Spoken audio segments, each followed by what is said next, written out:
brace, on the brace that goes up, which is the short brace. Now the way we do this is we're going to use washers, nylon washers, so that there are no touching metal parts, okay? No metal to metal. So a washer up here, a washer there. There's also a washer on this back side for the head of the bolt. Slides on.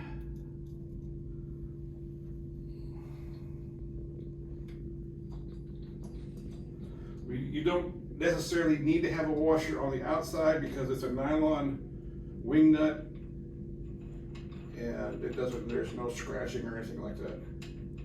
Not having to worry about sound. Now, once you get to this point, on both ends, where you have an angle brace attached, then you can remove the caster brake because everything's being held together. Okay, the angle brace is going down. This is the longer of the two bolts. It's going to go through.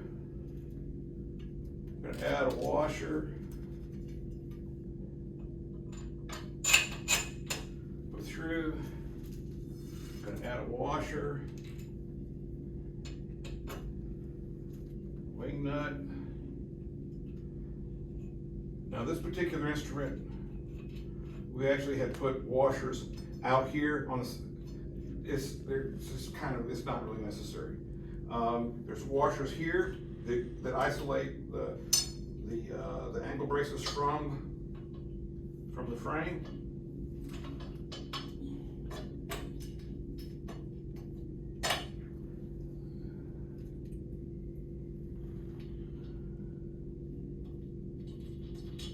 So we're just adding wing nuts back.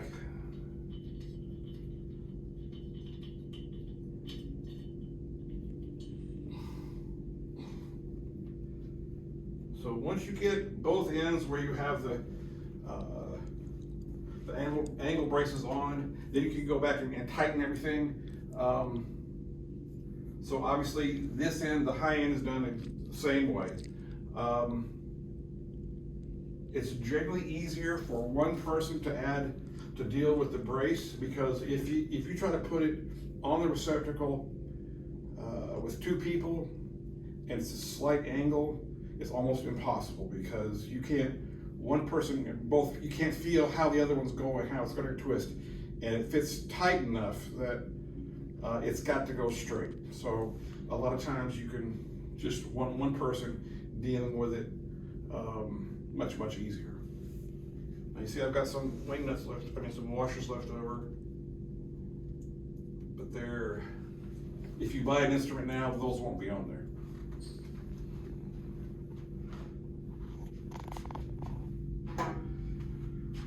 Okay, so now we have the ends of the instrument tied together with the main tube brace.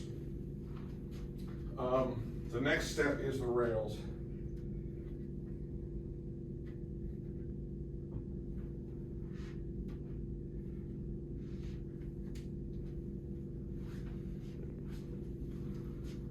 Okay, the rails have a number, and the number is found on the stamped into the end here at the joint. So you want to look and see what number this particular rail is. This is rail 3. The rails are numbered 1, 2, 3, 4. 4 being to the audience, 1 being to the player. This is rail 3. You kind of got to pay attention that you don't have the rail turned backwards, because it will. So you end up with the high end down here and low end over there. Obviously the bars aren't going to fit. And easier, besides, you can see the difference in the spacing between the pins.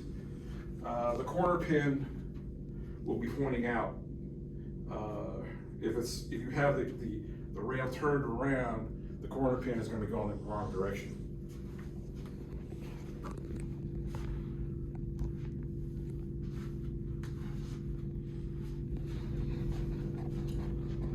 Here we have rail 2. The hinges are snug so that it doesn't want to really fall where one end wants to fall easily. You gotta kind of, and that's on purpose, so it's easier for one person to deal with trying to get the rail in and out of the instrument.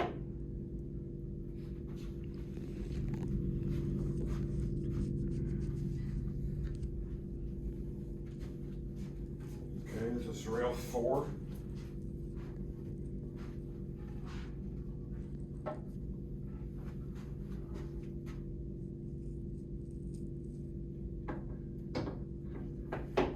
Sets in place. And you'll also then notice that on the hinge plates, all the hinge plates are oriented to the high end side of the instrument, and then all the nuts of the bolts are oriented towards the resonator, where the resonator would be for that particular bank. So if you have a rail put in and you have the nuts going out, then it's an indication that it's not put in the instrument correctly.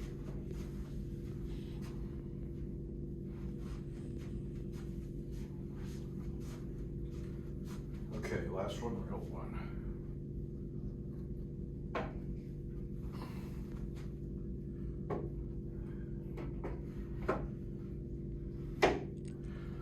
Okay, so and this particular instrument is being used as a practice instrument, no tubes.